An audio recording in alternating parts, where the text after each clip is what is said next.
Good morning, everyone, and thank you for coming to this session on cruise and digital marketing. My name's Lee Hayhurst. I work for Travel Weekly and Travolution, our online brand.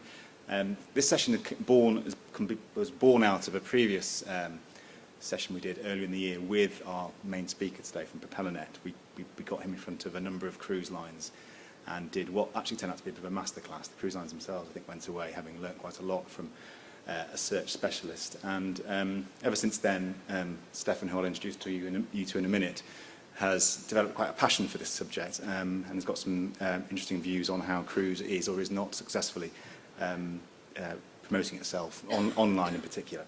So he'll go through that in a minute. So just by way of intro, I think anyone who's in cruise will know that it's not immune from the current downturn. I think the PSA is predicting just a 1% increase in the market next year, which is unusually low for the cruise in recent years. Since I've been covering it for 6 or 7 years, I think the average growth has been around the 9% mark. Is that right, Andy? So 1% is unusually low, which means next year anyone out there who retails cruise is going to have to find growth in what is looking like a pretty flat market, and that's going to be tricky. So more than ever, it's going to be important that your marketing messages, your promotions are hitting the right spot, hitting the right people at the right times, and giving out the right messages. And that's going to be increasingly important online because, as you all know, online is where most people do their research and many people will book. Cruise maybe unusually is booked offline, but certainly it's researched online. I think this week Google has said that the average number of websites looked at by a holiday purchaser is 22 now, which is a lot, and I would hazard a guess that in cruise it's probably a fair few more than that. So without further ado, I'd like to introduce you to Stefan Hull. He is the Insight Director at search marketing agency Propellernet, to take you through the presentation, and after that we'll introduce our guest panellists to discuss what Stefan said, and then we'll have some time for questions at the end. So Stefan, if I can introduce you, thank you. Thanks. Morning. You all right? You got here all right on the train? I'm going to make a few sweeping generalisations. I've got to say that at the beginning. Some of the things I'm going to say are generalisations. I'm probably going to embarrass a couple of people as well, and I don't mean to embarrass them because I'm a nasty person. Lee said I've developed a bit of a passion for cruise, and I find it an incredibly frustrating part of the travel market. I think in many ways it's a little bit behind the times. So I'm going to generalise. I might embarrass a couple of people, but it's hopefully with the best possible intention. Relate back to what Lee said about the growth in cruise next year, it's 1%. I just want to start with some positive figures. In 2010, these are figures from ACE, and Andy can talk more knowledgeably about them when he comes on stage. 6% growth in the number of passengers, 15% growth in the total number of sales, £2.3 billion industry, which means it's a very interesting industry for newcomers, and it's that size and it's growing at that rate. A growing proportion of both overseas and all-inclusive overseas travel, particularly the all-inclusive side, which I think is a bit of a clue to when we talk about cruise and expense. And a growing number of search queries on Google.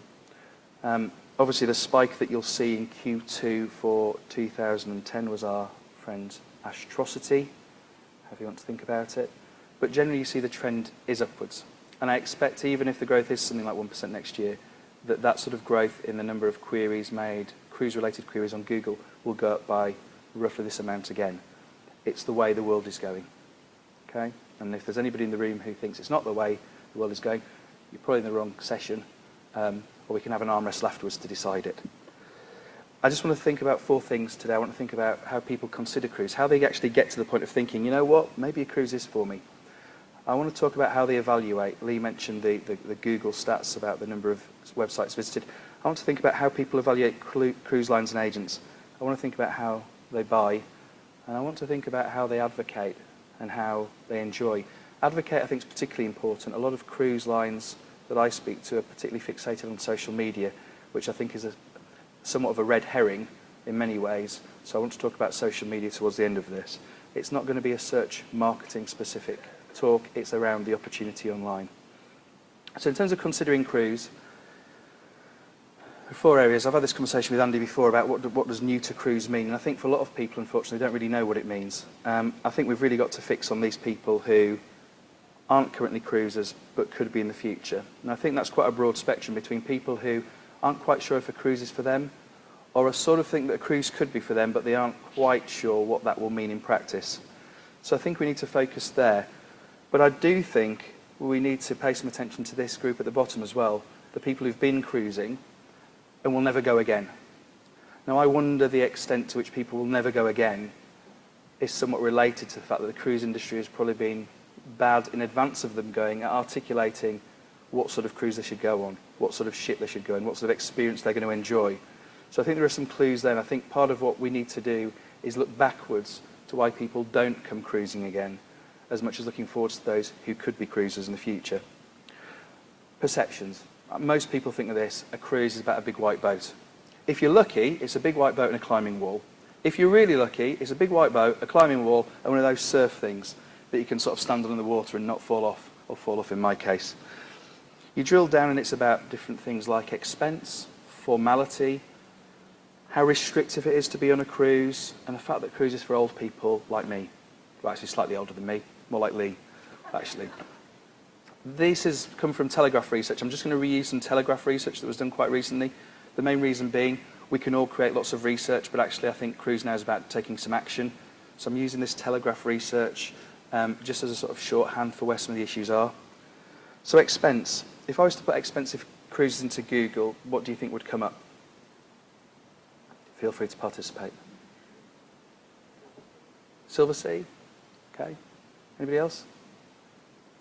Well, I'm amazed if I put expensive cruise into Google, actually cruise lines coming up, cruise agents coming up. Now, are many people searching for expensive cruises? No. However, if you think about the online space as an opportunity to put your brand in front of people who are in the market for your products and services, but who haven't as yet made a brand decision, you can see how it becomes a branding issue. It becomes how you want your brand to be perceived. Now, this is indicative of sort of like quite old-fashioned ways of doing paid search, which for anybody who's really interested in paid search, I can talk tech after this. But it's really just, I think, an indication of the way the cruise industry has grown and the way its sort of online presence has often grown out of a media buying capacity. And I think that's got to change. So I think expensive, I wouldn't necessarily want to be on that page unless I was doing a line on the paid search advert that says, we are by no means expensive, we are fantastic value, to actually play into that search. I definitely wouldn't want to be coming up for rip-off cruises. In terms of old people, people are searching. People are putting into Google, are cruises for old people like Stefan? And Google's giving an answer to that. And some of the answers say, yeah, you know what, cruises are for old people. And I think certain cruises are for old people. Just like certain cruises are for families, certain cruises are for people who like being on a climbing wall on a ship in the middle of the sea. There's different segments. And I just think we need to acknowledge that the old people segment is just one part of the portfolio and actually need to do something about persuading people there's more to cruise than it being about old people. Although that Gardeners World 20th anniversary celebration is tempting even to me. Are cruises for old people? Well, again, some brands are coming up for that question. There's pieces down below, Telegraph piece, cruising for all 10 of the best cruises to suit everyone. But there are people just coming up because they've put in that they want to show whenever the word cruises comes up. Just needs to be changed. You definitely don't want to be associated with dreary cruises, though, I would think. Not much brand value in that. So another thing, and I think I love this, and I've had a conversation with Lee about this, and it was interesting to get his feedback. One of the views of being on a cruise is that you're in this luxury prison. You've got bars, you're there in the middle of the water, you can't get off, okay? And the way the cruise industry seems to present this to people is, here's an itinerary, and when you're not having fun, you're going to be at sea. Now, I get for some people that being at sea is a big part of why they go cruising, and they really enjoy it. But I think for other people, we really need to big up the destination that is the ship. We put it on the advert with a climbing wall and the surfing bit, and maybe tennis. But we need to put it front and centre as well when people are actually online engaging with brands interested in cruising. So I think we need to look at that as well, to get over this point that it's not restrictive to be on this amazing ship with all these amazing things to do, with this amazing food, with this entertainment in the evening. That's not just at sea, is it? That's a destination. Prison cruises. Some people are coming up for prison cruises.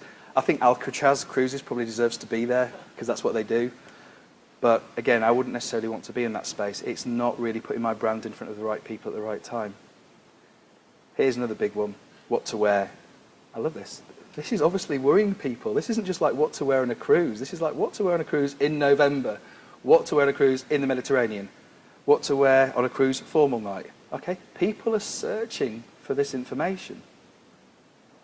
And this is what they're sort of getting to. This is an American agent's page, deluxe cruises. And you can't read the text part at the bottom, but it says, dinner on a casual night, slacks, usually with a jacket over a sweater or shirt for men, skirts, pants or sundresses with jacket, sweater or blouse for women. I mean, those photographs will come out of a Gratin catalogue in the sort of 70s, I think, some of them. This is not portraying how we want to portray cruise. We've got this fantastic product. How can we portray the fact that, yeah, you get a chance to dress up, and how many chances a year do you get to dress up? Not very many. It's a great opportunity to do things properly, to dress up, to have this amazing experience. Wear some slacks. He's not really doing it. Although, interestingly, the fact that formal wear for cruise comes up just above formal wear for court appearance on Google Suggest, and prison ships, we've already said that prison cruises exist, is maybe a bit of a clue. So those are some of the perceptions. But I think the way we can embrace them, cruise is expensive, cruise is all-inclusive. That's why it's a growing part, I think, of the all-inclusive market. Cruise is too formal. How many chances a year do you get to dress up? Cruise is restrictive. Hey, you know what? If it's been restrictive to be on a luxury ocean liner going across the Atlantic, then restrict me now. Okay? We can play to this. We need to turn it around a bit. Evaluating. Now, this is the interesting thing, I think. Perceptions inform search queries. So if I go into Google, very simple. There's many more ways to listen to customers, but just using Google Suggest. Are cruise ships' casinos rigged? Are cruise ships still going to Athens? Are cruise ships safe for toddlers? Are cruises fun for teenagers? We've even got ones, are cruise ships pool heated? People are searching for this information. Now, the amazing thing in all this is the industry as a whole seems to have given over responsibility to answering these queries to people like cruise.co.uk and Cruise Critic. It's amazing. People want this information, and yet the industry seems to have said, you know what? We don't need to answer that because these people do it for us.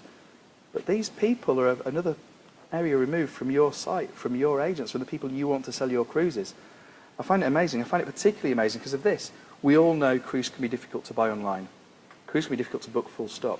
Complexity of product, back office systems, etc. I get that. But so many people, to go back to Lee's point, are using the web to research, to evaluate different options. And yet the industry as a whole is not answering these questions. It's letting people like cruise.co.uk, Cruise Critic, etc. answer them. It just seems a real missed opportunity. Great for Seamus at cruise.co.uk, I know Dan works with, but come on guys, step up to the plate. 60% of your customers aren't satisfied. Again, Telegraph research, which we'll just say for the purposes of shorthand, is about right. I think sometimes people won't be satisfied if they can't book online. Can't do anything about that in certain cases. The majority of people who are landing on 22 sites, whatever it is, 60% of that experience is unsatisfactory. And yet there's an opportunity where the cruise industry has been growing 6%, 15% to £2.3 billion. I'm damn sure I'd be moving into cruise if I was a new operator. So think about some of the blockers. Somebody's got to the stage and think, you know what, I want to be on that cruise. I want to play tennis. I want to play deck quoits. That's for me. I want to go to Bilbao. What might stop me in that sort of experience? And it's general things like price, information shortfall, information overload, and special requirements. Now, the ones at the bottom I won't focus on today because I'm really interested in these two at the top. Price, how we articulate price in cruise, and how we serve up information. Price, transparency, comparability. You're always going to get out-of-date prices, so the incorrect or lack of availability and the incorrect or inapplicable pricing. To a certain extent, I'll cut the industry some slack. But this whole idea of transparency, cruise is from £400, and then you put in all the different programs on top of that and the different activities, etc., and the different excursions. I think we really need to be honest, because a cruise can be a substantial investment. It can also be a deal-based investment, but either way, people want to see the value. At the moment, again, the cruise lines, the cruise agents aren't always, I think, as transparent as they could be in articulating how much things cost. So you've got people like Cruise Holidays talking about the myths of cruise pricing. You've got cruise.co.uk doing its drinks pricing menu, which, you know what, is really important for some people. People don't have a limitless budget. If they're spending £3,500 per person on a cruise, they probably want to know what else they're going to have to shell out while they're on board. So I think we need to be really honest and transparent about it. And I think there's a way to do that that doesn't go against the nature of the competitive market and the need for people to have deals. I'll come back to that in a second. This really winds me up.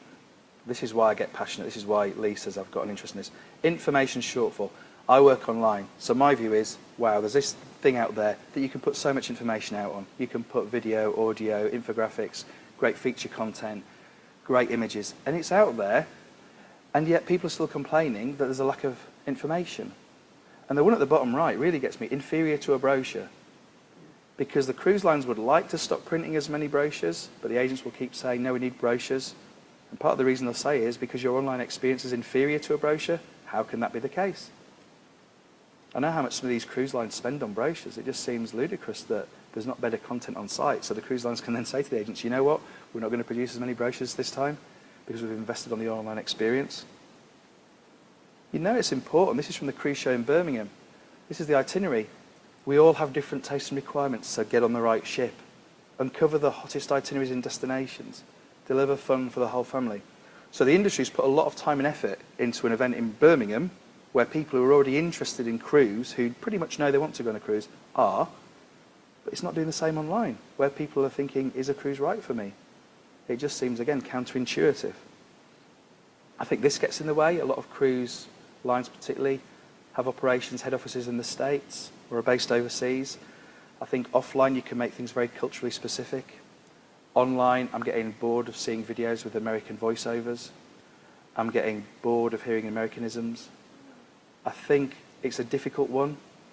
I get the head office relationship or the hub and spoke model, whatever relationship you've got. But when it comes down to it, one of the first things that I noticed when I was researching cruises, you get $1,500 to spend on board. Fairly obvious that you're going to spend dollars on board once you know that, but it makes it look like an American site. Isn't it an American site or an English site? Why is it in dollars? There's some confusion. I think this special relationship sometimes gets in the way, and I think, you know, the other people on the panel can talk about that, but I think it is time almost to push back and make the point that if you want to be relevant to UK customers, you need to speak in a UK tone of voice, and vice versa. Sites are all the same. If I was to show you Virgin, Cruise Compare, Cruise Direct, Cruise First, take all the branding off and the colours, make them all the same colour, you wouldn't be able to tell them apart. They've all got a cruise search functionality. They've all got a big image generally. They've all got some links to some destinations. They're all at the same. How can your customers tell you apart if you all look the same? Google can't even tell you apart. You all look like robots. You need to start differentiating. You need to start bigging up what you do. This was from the Virgin site, the Brilliance of the Seas cabin. It actually goes under the 2 paragraphs, and it says, you know, the room has a hairdryer, a TV and a phone. I'm sort of expecting that. It's that little image. I want to see what I'm getting. I want to see what the experience is. And in fact, what happens then is that sort of consumers fill that gap. So somebody will go on YouTube and they'll take a video which is quite shaky, and it ends up with an image of the bottom of the shower and the toilet. And you'll think, God, if you're the brand, you're thinking, my God, that's horrible. That doesn't present our brand in the best light. But somebody commented on that video, I've always been scared about being this low on the ship, but the view is spectacular. Once again, thanks. And I think the cruise lines need to hop in the middle and start producing some content that features real people, the sorts of people who aren't old or who aren't too formal, who enjoy being on a cruise, talking passionately about why they're there. The Excursions stuff, this is from the Cunard site. They're great, got American voiceovers, but there's no real people in them. They look like that sort of thing that you might put out on an advert, and people need to start distinguishing between where you need to project your brand, like on television, and where you can actually use real customers to engage new customers. I think that's a really important point. Particular favourite, enrichment programs, what does that mean? Being on a cruise, you'll know what an enrichment program is. But I put enrichment programs into Google, and Greenwich Community College, which is probably a stone throw from here, came up above Cunard. It's a term of art, but again, I don't think it's going to help draw people into the industry. Avid Cruiser does a little bit about enrichment programs. This video, which I don't think is amazing, but is definitely better than what a lot of the brands have on their site, talks around what the different programs are and what he did on board. Not perfect, but a step in the right direction. So one particular issue, this cruise size of ship. I'm just trying to think of a way to articulate it to people. You say to people, you need to pick the right ship. Well, how will they know what the right ship is? So this question is bigger, better. Cruise Diva starts pumping out loads of text about what the ships are like and what you need to think about. Nile Cruises gives you a nice table to confuse you. Not going to help anybody make a decision about the size of the ship they should go on. Igloo have a beautiful infographic that I think isn't necessarily targeted at customers, but it could have been. It could say, here's what you need to think about. Here's to put the size of the ship in perspective. Are you going to feel comfortable with another 5,000 people or another 200 people? What sort of customer are you? So I think we need to get to this point where we need to organise this information, because I think there's a need for the information. We go back to how people are searching. We don't want cruise.co.uk and they like to do it all. The brands need to be doing it. The agents need to be doing it. And we need to solve this problem, this little conundrum in the bottom right-hand corner, which is a lot of people complain that when you go on a cruise site, in order to get anywhere, you have to know what you want. And I think a lot of people don't land on the site knowing what they want. They don't know where they want to go, how long for, what ship, etc. Silversea, just an example. Silversea, every site is pretty much like this. It says, plan your voyage. Pick a destination, pick a ship, pick a date, pick a duration, and it spits out 3 listings that says, here you go, these are the right ones for you. I think this is a real clue around deals in cruise. A lot of cruise tends to go straight to price. Plan your voyage, it's £3.5 per person. Well, actually, I don't think that's how buying works normally. You've got to actually show the value before somebody thinks it's a deal or not. So Silversea does that. I think a different way to approach is something like I Explore. Let's find your dream holiday, answer a few questions, discover your profile, find the perfect holiday for you. 10 questions. Who do you travel with? You know, do you like, when you go on holiday, do you like talking to other people or do you just stay within your family? What sort of food do you like? Do you like to lie on a beach or do you like to go and climb walls or surf? And it spits out this, you are, Stefan, a culture craver. It gives me a chance, says this might not be me. And I did this wanting to be a culture craver. It would actually have said slob, beach slob, if I'd have been honest. But culture craver is what I wanted it to say for these purposes. So it tells me that, and underneath that it's got a list of holidays saying, if you are a culture craver, these are the sorts of holidays you might like.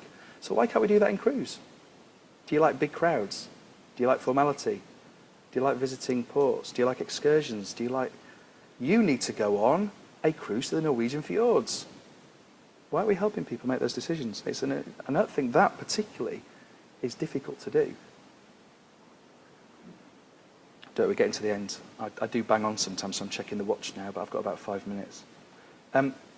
Buying cruise. A lot of cruise lines, and I think I spoke at the Travolution Summit, and we were talking about deals and money, and I think money is very important to people, and getting a deal is very important to people, but I don't think this is necessarily the best way to do it. This is the Cunard site, but again, it could be any site. They're all much of a muchness at this level. Take your choice, ship, destination, departure date, voyage duration. Are you seeing some consistent themes here? It's very like Silversea. And I picked out, and it told me this is where I want to go. It gave me options. It gave me, I think, 5 options. But it gives me a price, and it says book. Book now. If I want to see the itinerary, I've got to click on that little thing up there by the number of days and nights, and then it shows me that.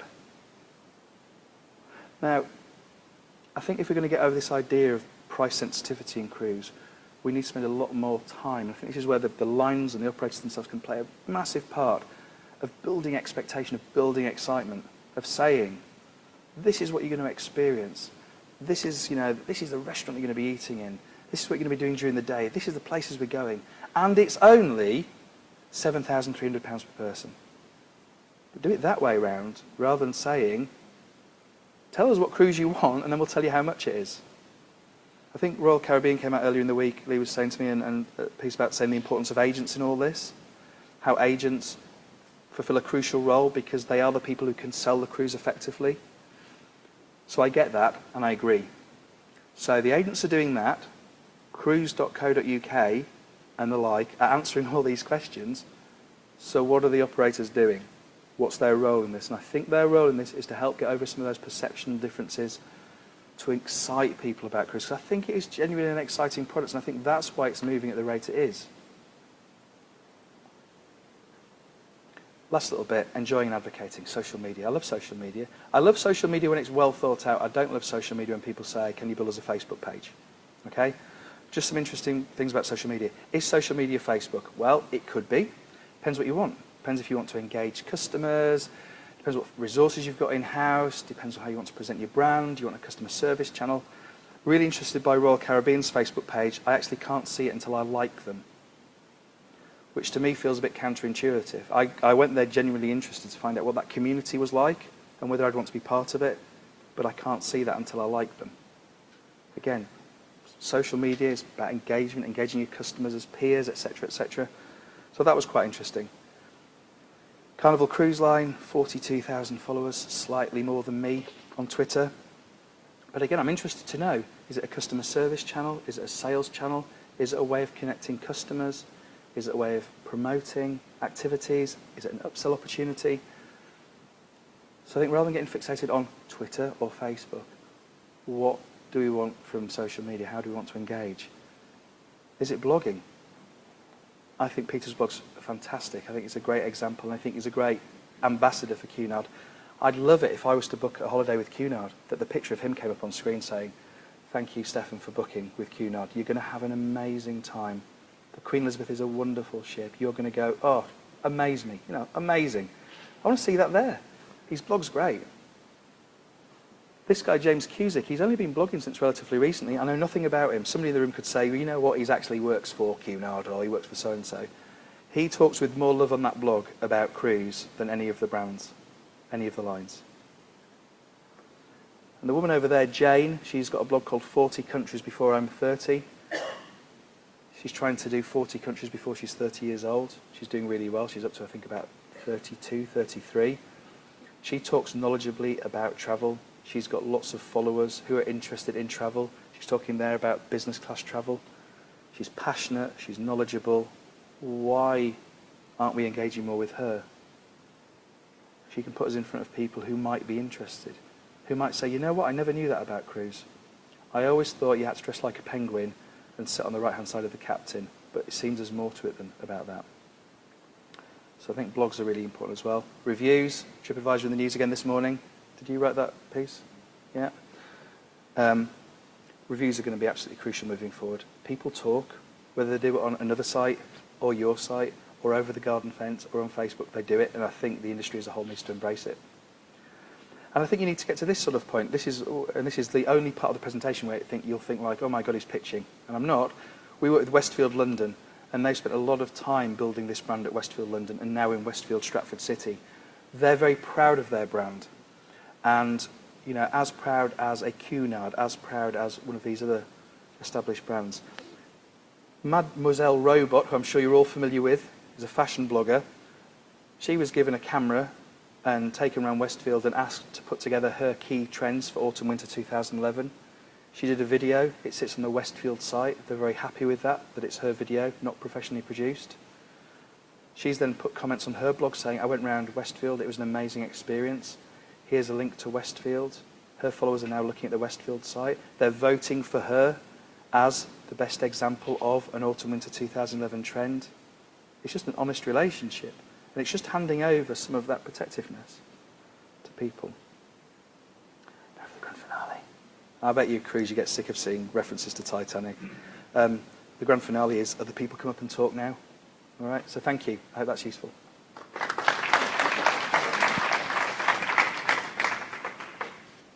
Thank you, Stefan. I hope people in the room felt that was interesting. Well, to debate a bit more about what Stefan was talking about there, we've got three people from the cruise industry. Got one from a cruise line, Erin Walsh, or Johnson, as she's now known, is from the Holland America Carnival UK office. So we can welcome Erin to the stage. Thank you. Secondly, Andy Harmer, the newly reinstalled ACE director. He spent a bit of time at Crystal recently, so he can talk working from a cruise line perspective, but also now from an industry view. So welcome, Andy. Thank you very much.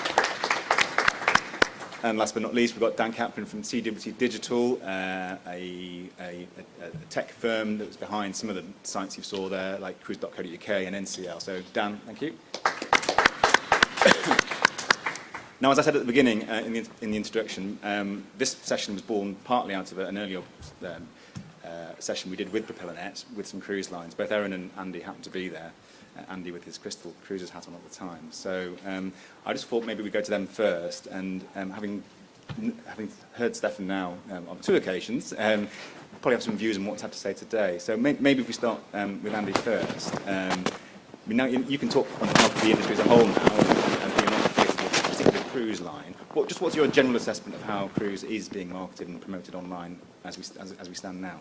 Yeah, I think Stefan made some very interesting points. I think, firstly, if we take a snapshot of any sector within the travel industry, it's very easy to find things that are wrong with it, things that can be improved. I don't think that was a particularly fair overview of what's happening in the cruise industry, because I actually believe that the cruise industry is doing better than most other sectors, if not all other sectors of the travel industry, in the way that we go to market, the way that we work with travel agents, the way that we use technology and social media.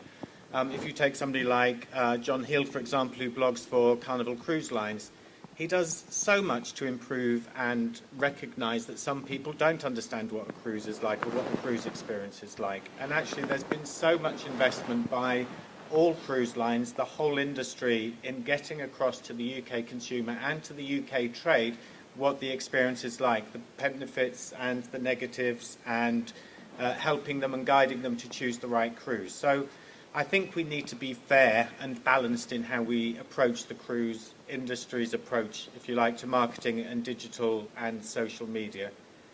That's not to say that I don't think that there can be improvements, there clearly can, but actually much of that has to come back to those individuals, those companies with the expertise and the knowledge to improve the way that we go to market, to talk to us, to train us, to work with us.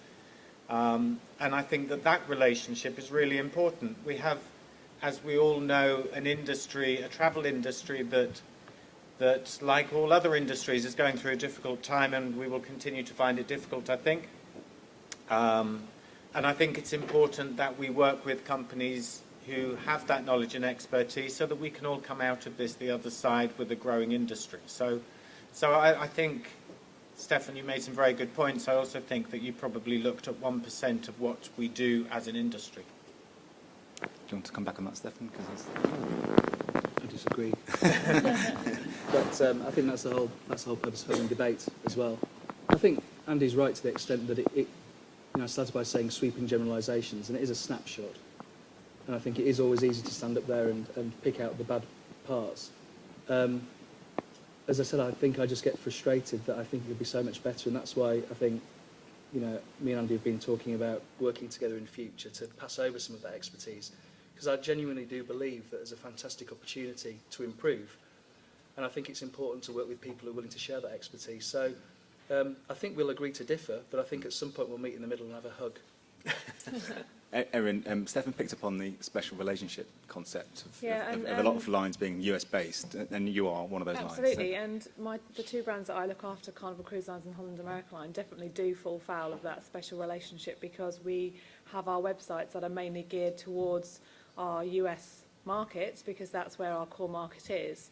And we are working very hard as both brands to change that and use the social media we have in terms of Twitter, Facebook, to engage more with the UK market, because we know that's now where the sourcing needs to come from. The domestic market in the US has reached a peak, and both brands have decided that they need to grow more in the UK and in Europe, and that's what we're changing. And Stefan's right, those special relationships have to grow and develop, and we have to make our social media relevant to the market that we're in.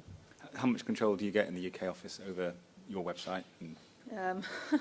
Not that much at the moment, but hopefully over the next 18 months that will change. Dan, I know CWT is behind the NCL site, which is another American-based site. But which NCL is UK. NCL UK, yeah. Sorry. Which is clearly UK is an important market, like for every cruise line. It's usually the second biggest. You run the site in the UK. I believe they are given a lot more leeway. Is that correct? And could they get more? Yeah, based on the results. When we started working with them, they had the global platform that was used across all markets.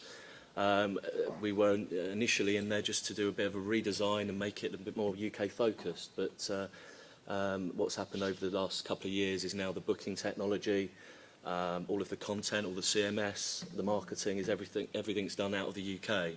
And we're now rolling that across Europe. So there's definitely, for NCL, that they're going backwards now in terms of regionalisation rather than globalisation on their technology. I mean, and Stephen picked up on this relationship between the agent and the operator, what the operator's role is, what the agent's role is. There's probably a number of agents in the room. They don't want the operator's sites to be absolutely brilliant because that's what people go and buy. They want to buy off travel agents. You have travel agents and operators in your portfolio. So where do you see the balance between what the operator's role is as compared to the agents? Yeah, I certainly agree with a lot of Stefan's points, and I think in terms of what percentage are getting it right, I think it's probably 1% at the moment of agents are doing well. We power the cruise.co.uk website, which you mentioned, and they're doing a lot of innovative things, certainly with content, with user-generated content to attract first-time cruisers and answer some of those questions that are being asked online. I think where the cruise lines come in, certainly with the majority of agents that are not really targeting their customer base with that unique content, is through helping them with that content, sourcing content that can be fed into their sites easily, better ship content, better itinerary data. We can't be asking all of the agents to spend all of their resources on and time on producing all this content. And when you've got search agencies coming in and saying it can't be duplicated and all these other things, I think it adds a lot of pressure on the agents with their sites. So that's when you get very generic looking websites, the same booking journey, the same content. I think cruise lines could support the agents a lot more in providing a more intuitive content for first time cruisers. Price inevitably was touched on, and we talked about the difficulty in the market, and then that means price becomes a more important factor, I guess. And I think the lines will tell you that it's the latest booking market they've ever seen at the moment, and that looks like going to be the case next year. So, Andy, how does a line try and avoid being too price focused and try and sell the experience first? Do we do that or does the industry do that very well? Yeah, I think that's a very interesting question. I think that certainly from, not talking for the industry, but talking for my previous employer, so Crystal Cruises and some of the other smaller niche cruise lines, we very much focused on the experience that could be had on board. And actually the products that I represented, that was very easy to do because they offered a very, very different experience. So they were expedition cruise line, or it was a cruise ship with sails, or it was an ultra-luxury cruise line. And that point of difference means that you have some great stories to tell. And again, as an industry, we have some great stories to tell. We just need to find the right platform and the right levers to pull in order to talk about that experience, because actually getting that experience across to people, and very much what Stefan was hinting at, is all important if you're going to convince people to try a cruise for the first time. And I think we are improving at that. I think travel agents particularly are very good at that, and they may not be doing it in the online arena, but they are doing it, whether it's at events or whether it's in their own local clubs or whether it's on their own Twitter feed or Facebook feed. So we can't kind of say that travel agents aren't doing a great job at that just because their website looks very similar to somebody else's. They are doing that, and they're doing a great job at that. If not, the cruise industry wouldn't be heading towards 2 million passengers and seeing that huge growth. Stefan, one of the themes I took out of your presentation earlier on was simply suggest segmenting was a good idea, because people don't want the same thing all the time. And that might be the truth for price. There are people who are buying on price. There are people who are buying, the price is important, but it's not the main thing. Is it best practice to maybe, if you're an agent or a retailer of any kind, is to have two separate sites? One that is a price-led site, one that is more of an experiential site. Does that work? Or because then inevitably on your main site, if you're forced to sell on price, that will become the dominant message possibly on the front page. Or I think having, well, it depends on what capacity you're asking me. In terms of a search perspective, probably not. Probably best to have one site and build the authority of that site as a whole. I think if you're talking about distinct brands, and that's part of your business plan, then I think that could work. But I think you've got people like Cruise Compare coming in and talking about flash sales. I think is going to slightly disrupt the market. Whether that's a long-term movement, I don't know. But I foresee there'll be more of brands targeting early lates as such by going down a sort of a Groupon or an offer route, rather than having a distinct site to run that part of the business. I think they'll hand over more to third parties' responsibility for shifting product. Is that, Erin, are you seeing that? There is an element. I mean, we definitely do that now, and not just the two brands I look after, but certainly as the Carnival Corporation Group in the UK. We use sites like Travel Zoo and things to push our last-minute deals. But as a collective umbrella group, we have a website called worldleadingcruiselines.co.uk where customers can go and find out more about a cruising experience as a whole. And we use a model like Stefan was referring to earlier, like I Explore. So you're asked a series of questions and then you're led to a specific cruise line within the group that might match your needs more over another one. And you're led to an experiential experience rather than a price experience. So you're led to a brand first and then the offers. And just before I would really like to get some questions from the floor, but just before we do that, just finally on to Dan. Dan, a few years ago, showcased an agent website from Australia called Clean Cruises, I think. I don't know why it's called Clean. They've got a competitor called Dirty. Strange name, but that's what they call it. And they'd done something really innovative with technology. They'd created virtual cruises. Almost. Yeah, I think it's back to the point of actually, if you want to be innovative, there's a lot of time needed to create this content, but what they've done is probably the most innovative thing I've seen. We've actually digitally mapped about 150 cruise ships, and then they've merged that with Google Earth. So they have over 2,000 itineraries. So a first-time cruiser can actually come in and watch a video via YouTube of the ship actually leaving the port and going around the world. I thought that was probably the most innovative thing I've seen. But very resource-heavy on actually producing and creating that. Yeah. Are there any questions from the floor at this stage? Any hands? Any hands? There was a microphone up there. Yeah, okay. In the back there.